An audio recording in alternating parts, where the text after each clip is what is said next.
Hello you guys, this is Team MGTOW, and today we're about to see the type of environment this single mother kept her kids in. I think she had 4 kids, and the type of environment that she had when she killed 2 of her kids and kept the body in the freezer for over 2 years. But before the video starts, my Patreon and my PayPal are down below. You guys want to check that out.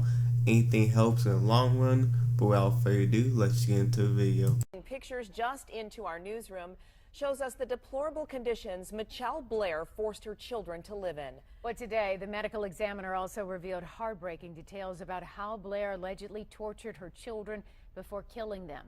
7 Action News reporter Kimberly Craig is live in Detroit right now with details for us. Kim? And Carolyn and Glenda, you talk about heartbreaking. This is probably one of the hardest cases I've had to sit through in my 20 years of reporting. And it was so sad to hear the medical examiner talk about how these children had been beaten and were so grossly malnourished. Even the court reporter could be seen wiping away tears. These are photographs taken from inside the townhouse where investigators say Michelle Blair tortured her children and killed 2 of them. We're told she first killed her 9-year-old son, Stephen, in August of 2012 and then shoved his body in this freezer. About a year later, Blair is accused of killing her 13-year-old daughter, Stoney, and putting her body on top of Stephen's. This to me is very disturbing. I hate when I hear stories like this because these parents don't even let their children live their lives. They take them so short before they actually have a chance to actually live and enjoy life. This is very disturbing what she did to the 2 children and torture them, kill them, and all this. Very disturbing. Had been slapped in the face. Both of them had chipped teeth, and both of them had actual tears in the mucous membrane of the inner aspect of the lip. Dr. Carl Schmidt from the Wayne County Medical Examiner's Office says it took 2 days to thaw the children's bodies before he could examine them, and what he found was nothing short of horrifying. On 13-year-old Stoney, he says the blows to her head were too many to count. And actually the entire scalp was suffused with hemorrhage, which meant that she had received numerous impacts over the head. And then there's 9-year-old Stephen, who we're told had countless burns all over his body. When we see burn patterns like this, it means that there was some kind of object with 4 parallel lines which left the brand. It's like branding.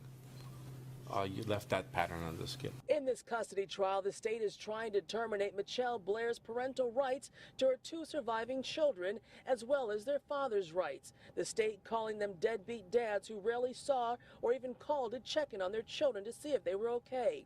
Before he found out his son had been killed, it had been 5 years since Stephen Berry had seen his son Stephen.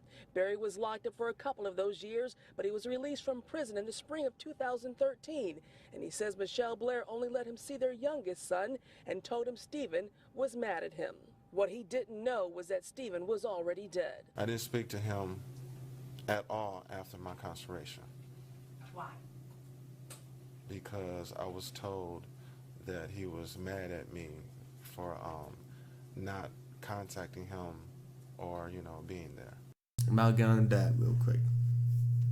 Now, what I'm hearing right now is that he haven't seen the children in about 5 years, or the one that died. Okay, and she said that he was locked up for a couple of those years, or 2 or 3. That's not a problem. My problem what he said about the child. What he said was, he was mad at me.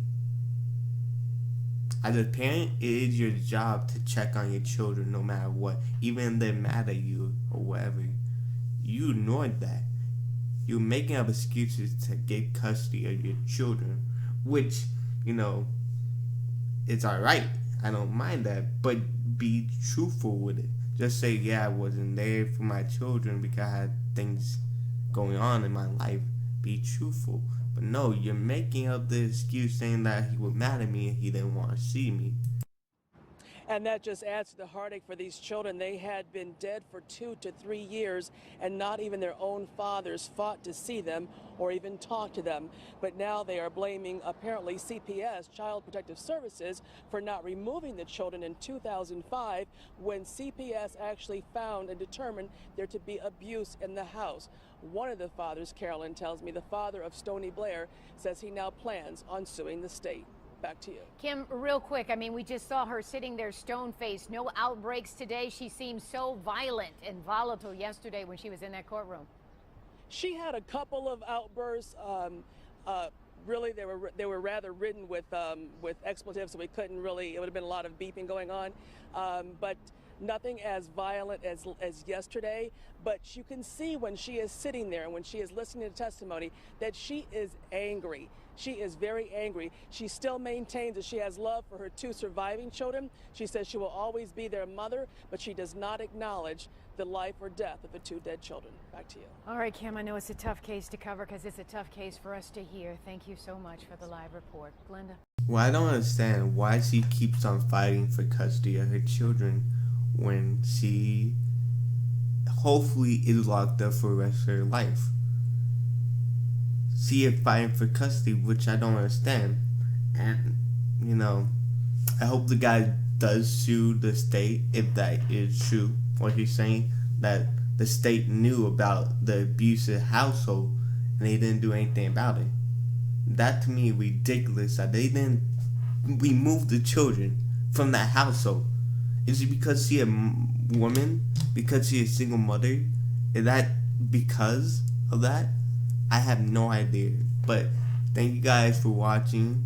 If you guys did enjoy, please leave a like, comment, and subscribe. And I'll catch you guys next time. Bye.